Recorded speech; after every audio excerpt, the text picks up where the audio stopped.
क्या मृत्यु अभिशाप है? लेखक परमात्म प्रकाश जी भारिल। क्या विज्ञान धर्म की कसौटी हो सकता है? क्या धार्मिक मान्यताओं को आधुनिक विज्ञान मान्यता देता है? क्या यह विज्ञान उन्हें कन्फर्म करता है? क्या उन्हें प्रयोगशालाओं में सिद्ध किया जा सकता है? यदि हाँ तो ठीक है, पर यदि नहीं तो हम उन्हें कैसे स्वीकार करें? ऐसा प्रश्न उपस्थित होने पर अनायास ही हम इस ओर प्रेरित होने लगते हैं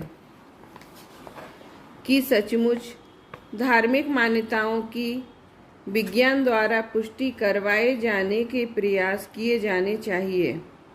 हम तत्क्षण सक्रिय भी होने लगते हैं और तुरंत ही कुछ ऐसे प्रमाण भी प्रस्तुत करने लगते हैं कि देखो, धर्म कहता है कि पानी में अनंत जीव होते हैं, इसलिए पानी छानकर पीना चाहिए।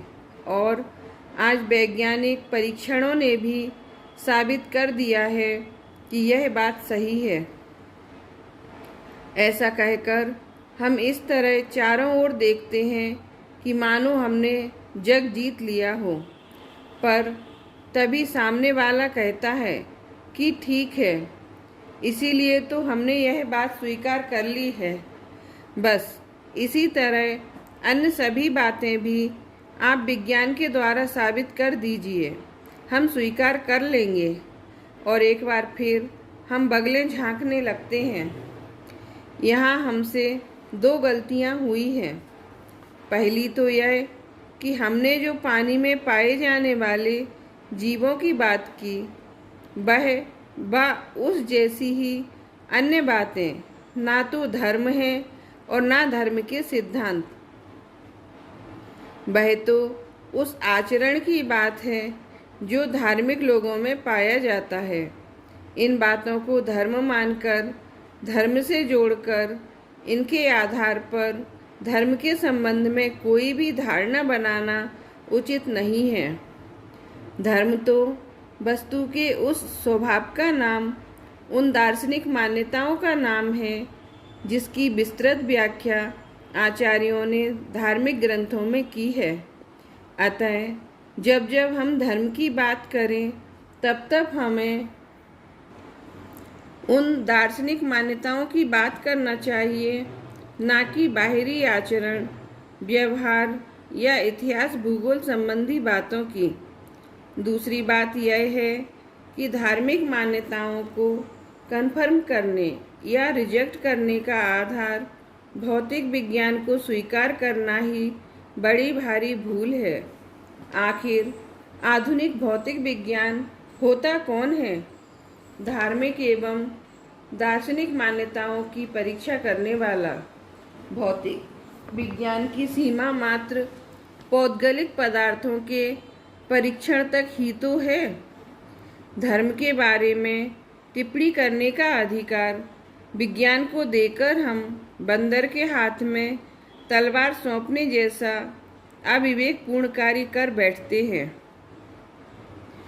आखिर हमारे जीवन मरण का निर्णय हम किसी अक्षम अपात्र के हाथ कैसे सौंप सकते हैं? धर्म हमारा जीवन है, हमारा स्वभाव है, उसे हम यूं ही कैसे दांव पर लगा सकते हैं? क्या हमारा यह कृत्य हमारा घोर अविवेक नहीं है? इससे तो ऐसा लगता है मानो यह आत्मा व आत्मा की व्याख्या करने वाला यह धर्म हमारा कुछ है ही नहीं, हमारा इससे कोई संबंध या सरोकार ही नहीं। जिस प्रकार हम किसी लावारिस बच्चे को अनाथालय में छोड़ आते हैं, उसी प्रकार अपने इस धर्म को विज्ञान के हवाले कर हम छुट्टी पा लेना चाहते हैं। लोग कहते हैं कि आज का युग विज्ञान का युग है और इस तथ्य से कोई इनकार भी नहीं कर सकता है। यदि इसी बात को मैं अपने दृष्टिकोण से प्रस्तुत करूं, तो कहना चाहूँगा कि आज का युग विज्ञान नामक महामारी से संक्रमित है। दोष विज्ञान का नहीं, विज्ञान तो अपनी जगह है और जो है सो है। दोष विज्ञान के प्रति हमारे अपने दृष्टिकोण में है। वे हम हैं जो अपनी ज्ञान, संस्कार एवं संस्कृति की समृद्ध विरासत को तिलांजलि देकर विज्ञान की गोद में जा बैठे हैं, बिना सोचे समझे, बिना विचार किए।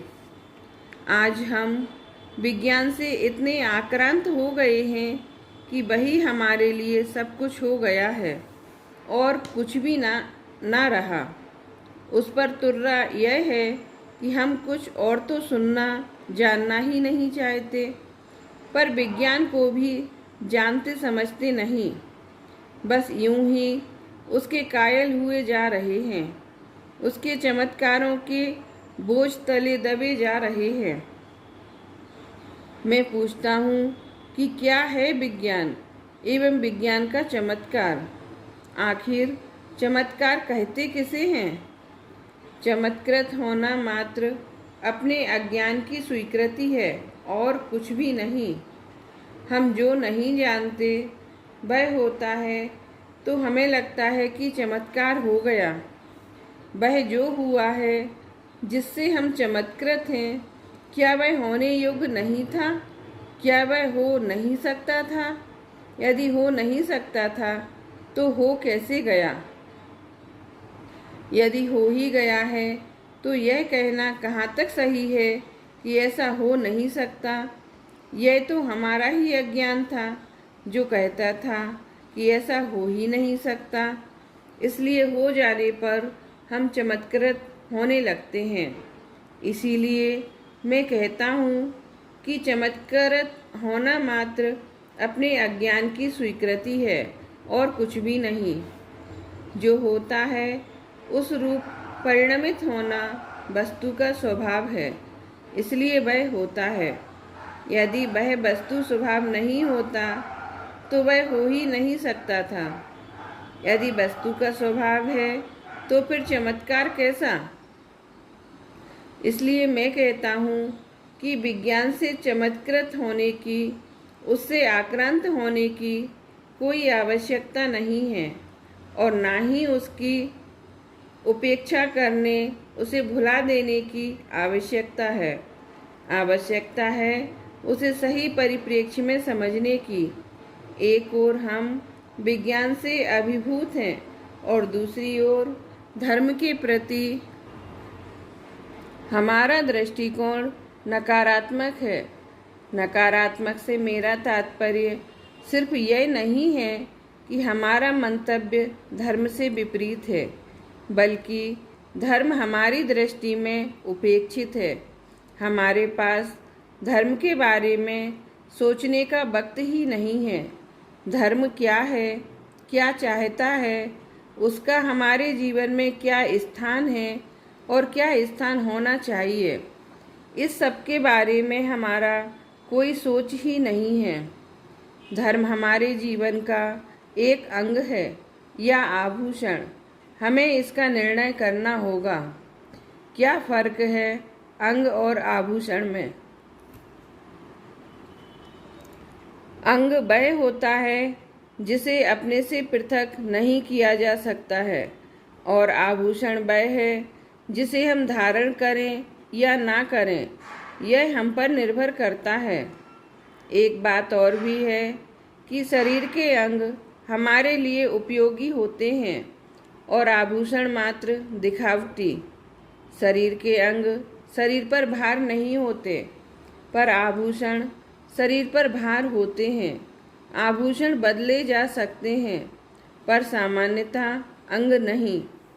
आभूषणों के लिए कीमत चुकानी पड़ती है, अंगों के लिए नहीं।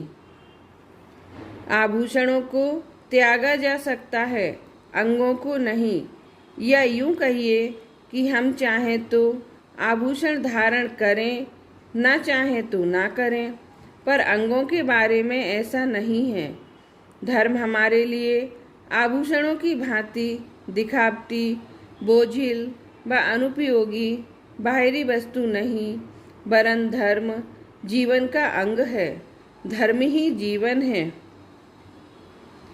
वस्तु का स्वभाव धर्म है, व उस वस्तु स्वभाव का अध्ययन करने वाले, उसकी व्याख्या करने वाले ज्ञान विज्ञान का नाम है वीतराग विज्ञान।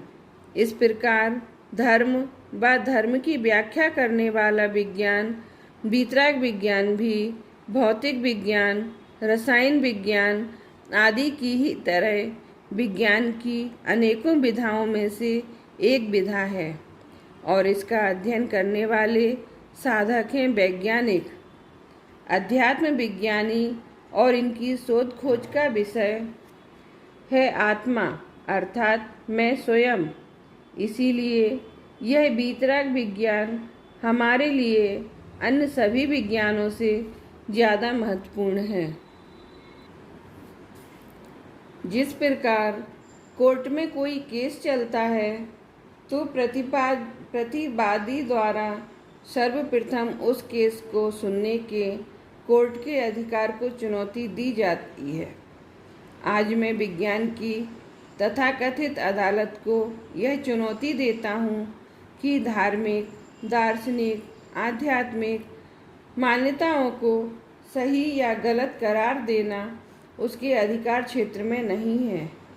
मैं यहाँ अपनी इस चुनौती के समर्थन में कुछ तर्क प्रस्तुत करता हूँ। अरे भाई, बड़ी साधारण सी बात है कि जगत में दो तरह के द्रव्य पाए जाते हैं, मूर्तिक जिन्हें देखा, छुआ, चखा व सूंघा जा सकता है, व अमूर्तिक जैसे आत्मा, आकाश आदि जिन्हें ना तो देखा जा सकता है और ना ही सूंघा जा सकता है। इनमें से भौतिक या आधुनिक विज्ञान ने मूलतः उन रूपी मूर्तिक पदार्थों को अपने अन्वेषण का विषय बनाया है जिसे पुद्गल कहते हैं, व इस क्षेत्र में विज्ञान ने असाधारण विशेषज्ञता हासिल की है और इस कार्य के लिए वह अभिनंदनीय है। परंतु विज्ञान की शोध खोज का विषय यह आत्मा परमात्मा मूलतः कभी नहीं रहा और ना ही इस विज्ञान ने इस क्षेत्र में कोई विशेष उपलब्धि ही हासिल की है। आत्मा व परमात्मा धर्म व दर्शन के विषय रहे हैं। उक्त तथ्य पर गौर करने पर क्या हमें स्वयं ही अपने इस अविवेक पर हंसी नहीं आएगी कि हम अपनी आत्मा को उस विज्ञान की दया मेहरबानी पर छोड़ देना चाहते हैं जो आत्मा परमात्मा के विषय में एक अबोध बालक से अधिक कोई हैसियत नहीं रखता है। आँख का कोई डॉक्टर आँख के बारे में चाहे कितनी ही बड़ी हस्ती क्यों न हो, हृदय रोग के बारे में उसकी राय क्या महत्व रखती है? क्या हम मात्र इसलिए उससे अपने हृदय की बीमारी इलाज भी करवाने को तैयार हो जाएंगे क्योंकि वह विश्व में आँख का सबसे बड़ा डॉक्टर है? तब फिर हम आत्मा के बारे में ऐसा कैसे कर सकते हैं? मैं आपसे एक साधारण सा सवाल पूछता हूँ। आप उस व्यक्ति की कितनी इज्जत करेंगे, उस पर कितना भरोसा करेंगे जो कभी कुछ कहे व कभी कुछ, वह भी अपने ही पूर्वापर आगे पीछे के कथन से सर्वथा विपरीत, जो अपनी बातों से बार बार फिर जावे, बदल जावे? बिल्कुल भी नहीं ना। तब फिर क्यों विज्ञान पर फिदा हुए जा रहे हैं? वह भी तो ऐसा ही है, कभी कुछ कहता है, कभी कुछ, आज कुछ और कहता है, कल कुछ और। अरे आज ही एक ही दिन एक वैज्ञानिक कुछ कहता है, दूसरा कुछ और। आज सारा जमाना विज्ञान के लिए समर्पित है, विज्ञान के पीछे पागल हुआ जा रहा है। सरकारें विज्ञान की शोध खोज के पीछे अरबों खरबों रुपया खर्च करती हैं। समस्त मानव समाज का सबसे अधिक शिक्षित व बुद्धिमान वर्ग विज्ञान के अध्ययन में जुट जाता है व अन्य सभी उनके सहयोगी बन जाते हैं। वह अत्यंत मेधावी व्यक्ति अपने सारे जीवन की साधना व तपस्या, संपूर्ण समर्पण व अनंत धनराशि खर्च करने के बाद एक निष्कर्ष पर पहुंचकर घोषणा करता है कि अब तक हम जो मानते आए हैं वह सही नहीं था। सत्य तो यह है जो मैं आज बता रहा हूँ, और हम बाय बाय करने लगते हैं, उसके कायल हो जाते हैं। अगले ही दिन कोई अन्य वैज्ञानिक फिर घोषणा करता है कि सत्य तो वह भी नहीं था जो कल बताया गया था, वह तो गलत साबित हो गया है। आज का सत्य तो यह है, और हम एक बार फिर अभिभूत हो जाते हैं। मैं आपसे पूछना चाहता हूँ कि इस बात की भी क्या गारंटी है कि आज जो कहा जा रहा है वह भी अंतिम सत्य है। हर बार तो कहा गया था, पर हर बार का वह अंतिम सत्य कुछ काल भी तो न टिक सका। अब भी कौन कह सकता है कि आज का यह अंतिम सत्य इसी विज्ञान के द्वारा ही कल फिर गलत साबित नहीं कर दिया जाएगा। और हम हैं कि इस विज्ञान के भरोसे अपने इस आत्मा के वजूद एक्सिस्टेंस को ही दांव पर लगा देना चाहते हैं। अरे, विज्ञान भी किसी एक व्यक्ति या एक मान्यता या एक विधा का नाम नहीं है। इस जगत में अनेकों वैज्ञानिक हैं व विज्ञान की अनेकों विधाएं, फैकल्टीज हैं। प्रत्येक विधा के ज्ञाता अलग अलग लोग हैं व वे अपने विषय के विशेषज्ञ होने के बावजूद अन्य विषय के बारे में शून्य होते हैं। व एक विधा के वैज्ञानिक दूसरी विधा के वैज्ञानिकों के निष्कर्षों से सहमत हों, यह भी जरूरी नहीं। उनके बीच भी कई गहरे मतभेद पला करते हैं। अरे, एक ही विधा के वैज्ञानिकों के बीच भी एक ही विषय पर अनेकों राय हुआ करती हैं, तब वे प्रामाणिक कैसे हो सकते हैं? ऐसी स्थिति में हम अपने आत्मा व अपने धर्म को उन अज्ञानियों की चौखट पर ठोकरें खाने के लिए छोड़ दें? यह कैसा अविवेक है। एक बात और, जगत में हम साधारण से साधारण मामले में भी न्याय पाने के लिए किसी के पास जाते हैं तो हम सुनिश्चित कर लेना चाहते हैं कि न्यायाधीश बनने वाला व्यक्ति बुद्धि से इतना सक्षम हो कि जो न्याय अन्याय का फैसला कर सके। न्यायाधीश विचाराधीन विषय का विद्वान हो ताकि सत्य व असत्य का निर्णय कर सके। न्यायाधीश किसी पूर्वाग्रह से ग्रस्त ना हो। न्यायाधीश का हित अहित संबद्ध मामले से जुड़ा हुआ ना हो। न्यायाधीश संबद्ध मामले से भावनात्मक रूप से जुड़ा हुआ ना हो। किसी भय या लोभ के प्रभाव से न्यायाधीश को अपने न्याय मार्ग से विचलित न किया जा सके। न्यायाधीश चरित्रवान व नीतिवान हो, जिसे किसी भी प्रकार से न्याय के मार्ग से विचलित न किया जा सके। अपनी दार्शनिक मान्यताओं के बारे में निर्णय करवाने के लिए विज्ञान की शरण में जाने से पहले क्या यह सुनिश्चित कर लेना आवश्यक नहीं है कि क्या विज्ञान व वैज्ञानिक उक्त कसौटियों पर खरे उतरते हैं? आज विज्ञान का अध्ययन या शोध खोज कोई स्वयं के सुख के लिए, स्वांतः सुखाय या परोपकार के लिए किया गया कार्य नहीं है, वरन यह व्यक्तियों व सरकारों द्वारा शुद्ध आर्थिक व राजनीतिक फायदों के लिए अध्ययन है। और इसलिए विज्ञान की शोध खोज के नाम पर जो तथ्य हमारे सामने आते हैं वे सदा ही शुद्ध सत्य नहीं रंजित हुआ करते हैं। वे तथ्य शोधकर्ता व्यक्तियों व देशों के आर्थिक व राजनीतिक फायदे नुकसान के अनुसार तोड़ मरोड़ कर प्रस्तुत किए जाते हैं, क्योंकि वे शोध खोज अभियान किसी कंपनी या सरकार के खर्च पर उनके हित के लिए चलाए जाते हैं। शोधकर्ता उन कंपनियों व सरकारों के आर्थिक व राजनीतिक दबावों में रहकर कार्य करते हैं। यूं भी वैज्ञानिक लोग कोई संत नहीं हैं। वे अपने पराये या हानि लाभ की भावना से परे नहीं हैं। अतः हम उनकी बातों में आकर अपनी आत्मा को तो दांव पर नहीं लगा सकते हैं ना। यूं भी बड़े बड़े वैज्ञानिकों या अन्य क्षेत्रों के विशेषज्ञों को, जो अपनी अपनी विधा में अत्यंत आधुनिक सोच रखते हैं व प्रगतिशील होते हैं, धार्मिक या आस्था संबंधी अन्य मामलों में पुरातन मान्यताओं की चौखट पर ही माथा टेकते देखा जा सकता है।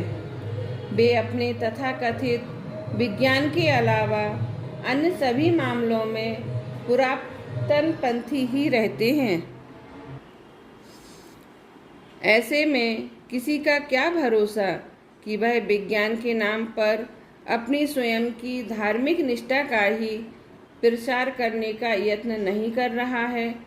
एक बहुत बड़ा व महत्वपूर्ण तथ्य यह भी है कि वैज्ञानिक शोध खोज में लगे लोग संत महात्मा नहीं हुआ करते। अधिकतर वे सभी लोग सभी प्रकार की मानव सुलभ कमजोरियों के दास व शिकार होते हैं। सामान्यतया उनके जीवन में खान पान व चारित्र आचरण संबंधी पवित्रता का दर्शन दुर्लभ ही होता है तथा वे भय, लोभ, मान, क्रोध, छल कपट, मिथ्यावादी आदि कमजोरियों के शिकार होते हैं। जिनका भोजन ऐसा हो जिसमें अत्यंत क्रूरता निहित हो, जो मांसाहारी हों या जो ऐसे व्यसनों जैसे कि शराब पीना या अन्य नशा करना, वेश्यागमन करना, परस्त्री रमण करना, जुआ खेलना आदि में गहराई से डूबे हुए हों, ऐसे लोग तो जगत के साधारण से साधारण निर्णय भी ठीक ढंग से करने के लायक नहीं रह जाते, जगत में भी विश्वसनीय नहीं माने जाते हैं। नशे में विवेक रह ही कहाँ पाता है। अन्य व्यसन भी अत्यंत अविवेक की ओर ही संकेत करते हैं। ऐसी वृत्तियों वाले हीन गतिविधियों में लिप्त व्यक्ति परम पवित्र आत्मा के बारे में, अति सूक्ष्म अदृश्य अस्पर्श आत्मा के बारे में क्या शोध खोज कर सकते हैं। यह तो स्पष्ट ही है कि वैज्ञानिक लोगों का अध्ययन विज्ञान की अपनी विधाओं के बारे में कितना भी गहरा क्यों न हो, दार्शनिक मामलों में वे बालकवत ही है। दरअसल यह भी हमारा भ्रम ही है कि दार्शनिक व आध्यात्मिक धार्मिक मान्यताओं को विज्ञान मान्यता नहीं देता है, या ये मान्यताएं विज्ञान की कसौटी पर खरी नहीं उतरती हैं। सच्चाई तो यह है कि विज्ञान ने इन्हें कभी कसौटी पर कसने का प्रयास ही नहीं किया है। विज्ञान आत्मा के अस्तित्व को स्वीकार करता है या नहीं, पुनर्जन्म को मानता है या नहीं, इस ऊहापोह में उलझे हुए लोगों का ध्यान मैं इस तथ्य की ओर आकर्षित करना चाहता हूँ कि विज्ञान आज तक आत्मा के अस्तित्व को नकार नहीं सका है और ना ही इस संबंध में अपने कोई ठोस विचार ही प्रस्तुत कर सका है। इसका तात्पर्य यह है कि विज्ञान आत्मा के संबंध में अज्ञानी है और किसी अज्ञानी के विचारों का क्या महत्व है? पुद्गल अति स्थूल है व आत्मा अति सूक्ष्म। सभी जानते हैं कि वैज्ञानिक शोध खोज के लिए अत्यंत सूक्ष्म व एक्यूरेट अति संवेदनशील उपकरणों की आवश्यकता होती है। उनके बिना सही निरीक्षण व गणनाएं नहीं की जा सकती हैं व सही निष्कर्षों पर नहीं पहुंचा जा सकता है। विज्ञान के विषयों में आगे की शोध खोज प्रारंभ करने से पूर्व वैज्ञानिक लोग स्वयं अब तक की शोध खोज का बड़ी गहराई से विधिवत अध्ययन करते हैं। तत्संबंधी प्रचलित विभिन्न मान्यताओं का तुलनात्मक अध्ययन करते हैं। विभिन्न प्रयोगों के द्वारा उन्हें स्वयं प्रमाणित करते हैं और इस प्रक्रिया में सामान्यतया उनका आधे से अधिक जीवन व्यतीत हो जाता है। तब वे अपने आप को इस स्थिति में पाते हैं। उसी प्रकार आत्मा भी शोध खोज का विषय है। आत्मा की शोध खोज के लिए भी एक सतर्क, समर्पित, अत्यंत सरल, क्रोध, मान, माया, लोभ, भय व अन्य सामान्य मानव सुलभ कमजोरियों से रहित एक निर्भर, पवित्र, सूक्ष्मान्वेषी साधक आत्मा की आवश्यकता है, जो कि गहराइयों में जाकर आत्मा का अनुभव कर सके। आज के इन वैज्ञानिकों ने आत्मा व धर्म से संबंधित सभी प्रचलित विचारधाराओं का गहराई से अध्ययन व शोध की ही नहीं है, तब वे किस प्रकार इस विषय पर अपने विचार प्रकट करने के भी अधिकारी हो सकते हैं। अरे भाई, हर विषय की शोध खोज की विधि, उपकरण व स्थल अलग अलग हुआ करते हैं। भौतिक विज्ञान, जीव विज्ञान व रसायन शास्त्र का अध्ययन तत्संबंधी प्रयोगशालाओं में उपकरणों की सहायता से किया जाता है, पर मनोविज्ञान का अध्ययन उसी विधि से उन्हीं प्रयोगशालाओं में नहीं हो सकता। मानव जीवन ही इसकी प्रयोगशाला है और वह यत्र तत्र सर्वत्र उपलब्ध है। उनके अध्ययन की विधि भिन्न है, योग्यता भिन्न है। क्या एक भौतिक या रसायन विज्ञानी या एक गणितज्ञ मनोविज्ञान का अध्ययन करके सही निष्कर्ष निकाल सकता है? कभी नहीं। गणितज्ञ एक और एक दो की बात पकड़कर बैठ जाएगा, पर मनोवैज्ञानिक जानता है कि किस प्रकार एक और एक दो ही नहीं बल्कि 11 भी होते हैं। एक और एक मिलकर उसमें निहित 11 की शक्ति को जिस प्रकार गणितज्ञ नहीं पहचान सकता, उसी प्रकार अदृश्य, अत्यंत सूक्ष्म आत्मा की महान अनंत शक्ति को आज का यह भौतिकवादी विज्ञान नहीं पहचान सकता। अतः आत्मा की खोज के लिए इस भौतिक विज्ञान की ओर ताकना व्यर्थ है। अरे, न्याय का विज्ञान कहेगा कि खून की सजा खून, मौत की सजा मौत, पर मातृत्व का मनोविज्ञान इसे कभी स्वीकार नहीं कर सकता। अपनी ही संतान की शिकार बनी माता का मनोविज्ञान अपने कातिल बेटे को सिर्फ आशीर्वाद ही दे सकता है, अभिशाप नहीं। यह कोई आदर्श या कोई कल्पना नहीं, मातृत्व मनोविज्ञान का यथार्थ है। इस सत्य को वह आंखों पर काली पट्टी बांधे न्याय का विज्ञान भला क्या समझेगा। कहने का तात्पर्य यह है कि सब विषय अपने आप में भिन्न भिन्न अपनी अपनी विशेषताएं लिए हुए हैं। एक विषय का दूसरे के अधिकार क्षेत्र में हस्तक्षेप उचित नहीं है। इसलिए उचित यही है कि हम विज्ञान को विज्ञान का काम करने दें, धर्मात्माओं को धर्म का कार्य करने दें। दोनों को मिलाएं नहीं।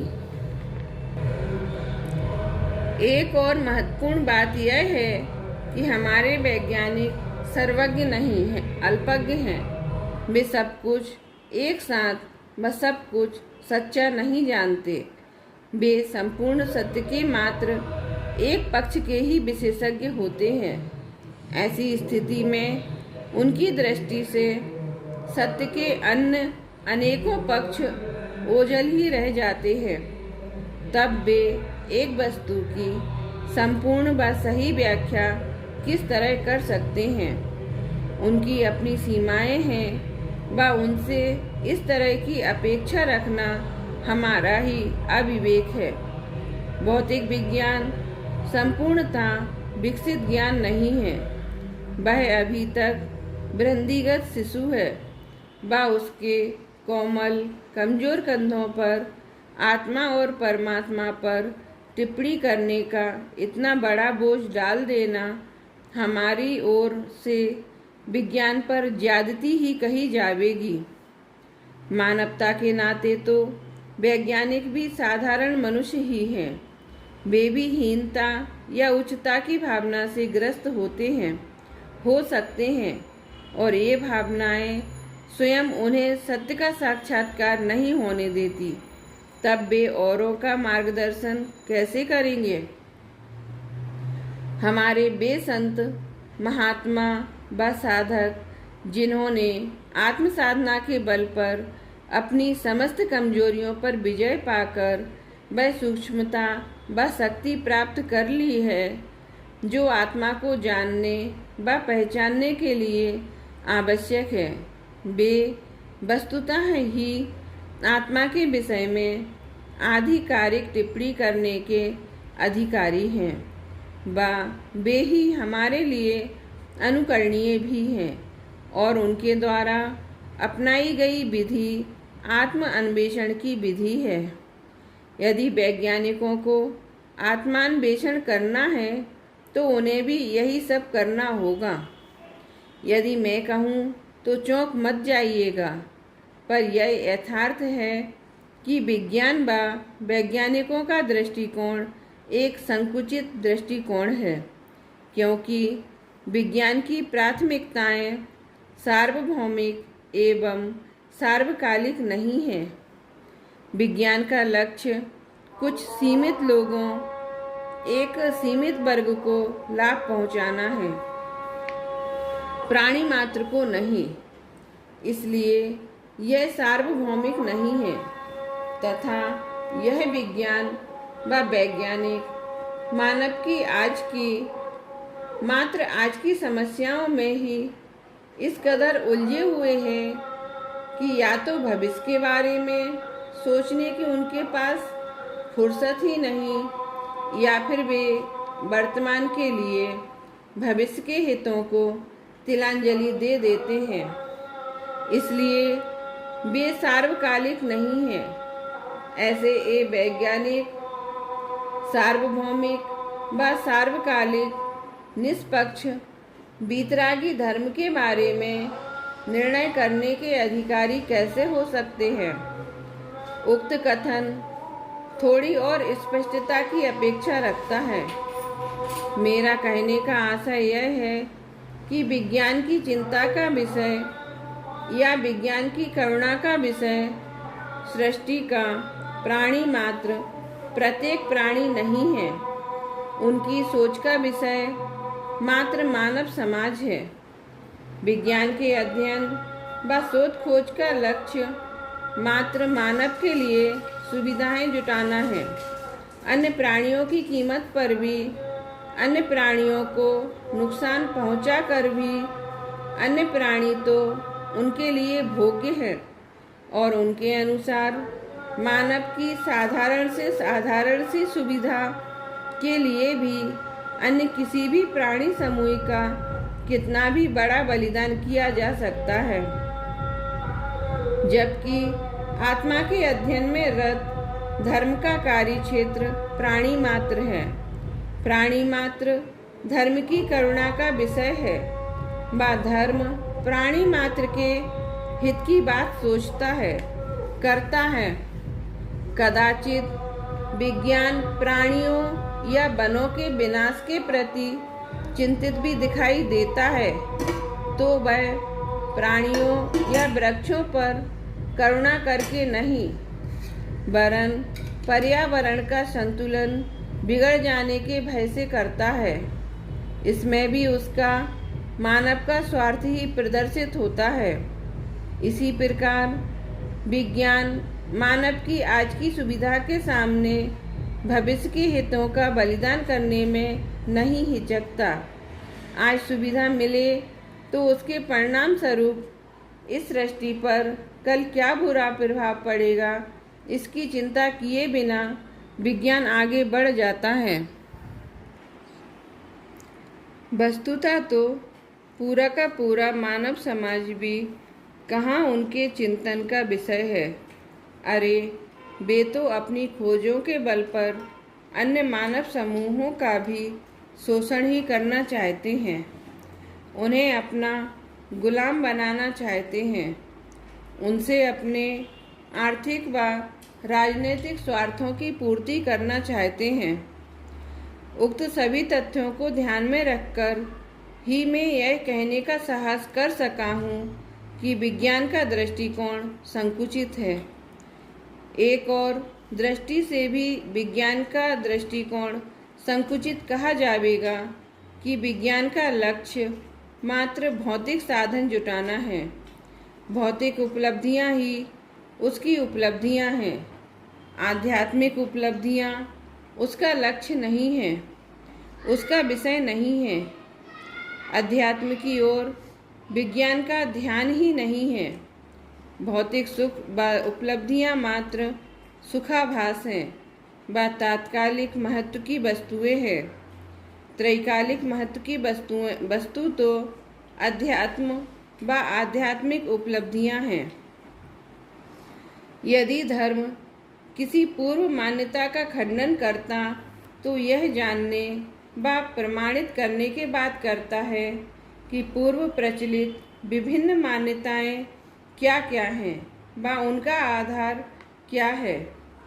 धार्मिक दार्शनिक आस्थाओं का खंडन करने से पूर्व किस वैज्ञानिक ने जगत में प्रचलित तत्संबंधित विभिन्न दार्शनिक मान्यताओं का अध्ययन किया है। बिना जाने समझे ही यह खंडन कैसा। यह भी स्पष्ट है कि अधिकतम वैज्ञानिक पूर्वाग्रहों से ग्रस्त हैं, भावनाओं द्वारा संचालित हैं व अपने हानि लाभ को ध्यान में रखकर अत्यंत दबाव में कार्य करते हैं। यदि उनके जीवन क्रम पर दृष्टि डाली जावे तो हम पाएंगे कि उनका आचरण, व्यवहार, चरित्र व खान पान संबंधी सात्विकताएं भी उस स्तर की नहीं है जिनके रहते उन्हें किसी आराध्य पद पर सुशोभित किया जा सके। यूं भी वैज्ञानिक विधि यह है कि वे यदि किसी प्रचलित मान्यता का खंडन करें तो अपने उस खंडन को साबित करने के लिए ठोस सबूत दें, व यदि वह सत्य नहीं तो यथार्थ क्या है उसकी स्थापना करें। पर ना तो आज तक विज्ञान आत्मा के अस्तित्व को, उसकी अनादि अनंतता को व पुनर्जन्म को ठोस प्रमाणों के आधार पर नकार पाया है और ना ही आत्मा के अस्तित्व व पुनर्जन्म जैसे तथ्यों की पुनर्व्याख्या दे पाया है। तब इस संबंध में विज्ञान का कोई भी कथन क्या महत्व रखता है। विज्ञान विषय से संबंधित किसी व्यक्ति के कोई भी अविचारित गैर जिम्मेदाराना कथन को वैज्ञानिक मान्यता नहीं कहा जा सकता। उक्त मान्यताओं का वैज्ञानिक ढंग के विधिवत विवेचन किया जाना चाहिए, तब वह वैज्ञानिक मान्यता कहला सकती है। सबसे महत्वपूर्ण तथ्य तो यह है कि दार्शनिक मान्यताओं की तो बात ही जाने दीजिए। वह तो विज्ञान का कार्य क्षेत्र ही नहीं है, परंतु विज्ञान स्वयं अपने कार्य क्षेत्र में भी अभी शैशवावस्था में ही है, निरंतर वृद्धिगत है, निरंतर प्रगति कर रहा है। अभी विज्ञान अपने आप में संपूर्ण नहीं है, आधा अधूरा है। अभी तक उसने पुद्गल के क्षेत्र में भी मात्र कुछ ही प्रश्नों के उत्तर खोजे हैं। अभी तो अनेकों अनंत सवालों के उत्तर उसे खोजने हैं। ऐसे एक आधे अधूरे व्यक्ति या संकाय के हाथों अपने आप को, अपनी समृद्ध दार्शनिक मान्यताओं को सौंप देना कितना विवेक सम्मत होगा।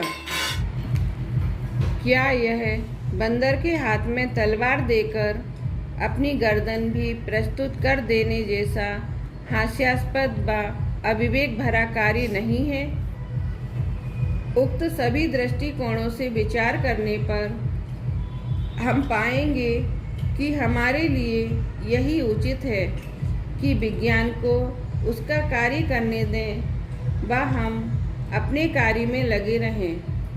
आत्मा परमात्मा संबंधी अपनी धार्मिक व दार्शनिक मान्यताओं के समर्थन के लिए हमें आधुनिक विज्ञान की कोई आवश्यकता नहीं है। वैसे भी क्या कोई पड़ोसी के घर के कुएं के भरोसे अपने घर के घड़े फोड़ देता है या फोड़ देने चाहिए? नहीं ना। हर धार्मिक मान्यता की पुष्टि के लिए विज्ञान का मुंह ताकने वाले लोगों से मैं कुछ सामान्य सी बातें पूछना चाहता हूँ कि कल तक जब तक विज्ञान ने वायुयान या मिसाइल नहीं बनाए थे या रेडियो व टेलीविज़न का आविष्कार नहीं कर लिया था, तब क्या हम अपने पुराणों में वर्णित अग्निबाण या पुष्पक विमान पर भरोसा कर पाते थे? क्या उन्हें मात्र कपोल कल्पित नहीं मान बैठे थे, या कि आकाशवाणी हुई पर हम भरोसा कर पाते थे, या संजय द्वारा महाभारत के युद्ध का आंखों देखा हाल भीष्म पितामह को घर बैठे सुनाने की बात की सत्यता की कल्पना भी कर सकते थे, या पानी की एक एक बूंद में अनंत जीव राशि होती है, यह बात हमारे गले उतरती थी? नहीं ना। पर क्या तब यह सत्य नहीं था? यह सब सत्य था। यह आज विज्ञान ने साबित कर दिया है। तब क्या उस समय हमारा इन बातों पर भरोसा न करना हमारा महाअविवेक का कार्य नहीं था? क्या विज्ञान के कन्फर्म ना कर पाने से सत्य बदल गया था? नहीं ना। यही बात आज लागू क्यों नहीं हो सकती? हो सकता है विज्ञान धर्म की जिन बातों को आज तक जान नहीं पाया है, कल जान जावे, कल कन्फर्म कर दे। पर तब हमारा क्या होगा? तब हम तो नहीं होंगे ना। अब आप ही कहिए कि विज्ञान के अज्ञान का, विज्ञान के आधे अधूरेपन का अभिशाप हम क्यों भुगतें? उसके शिकार हम क्यों बने? जबकि संतों की वाणी और उनका ज्ञान पहले से ही हमारे पास है। यहाँ कोई कह सकता है कि भाई हम सुनी पढ़ी बातों पर भरोसा नहीं कर सकते, हमें तो प्रयोगशाला में साबित करके दिखाइए, तब हम आपकी धर्म की आत्मा परमात्मा वाली बातें स्वीकार कर सकते हैं, अन्यथा नहीं। पर भाई साहब, विज्ञान की बातें भी तो आपने मात्र सुनी या पढ़ी ही हैं। आपने कहाँ स्वयं उनका अनुभव किया है, कहाँ स्वयं प्रयोग किया है? इस बात से क्या फर्क पड़ता है कि धर्म की एक बात जो हमने सुनी है वह 1000 वर्ष पहले कही गई थी या कि विज्ञान की जो बात हमने सुनी पढ़ी है वह 10-20 या 50-100 वर्ष पहले कही गई है। हमारे लिए तो दोनों ही बातें सुनी पड़ी हुई हैं, स्वयं अनुभूत तो नहीं है ना। तब धर्म क्यों अविश्वसनीय हो गया व विज्ञान क्यों विश्वसनीय बन गया?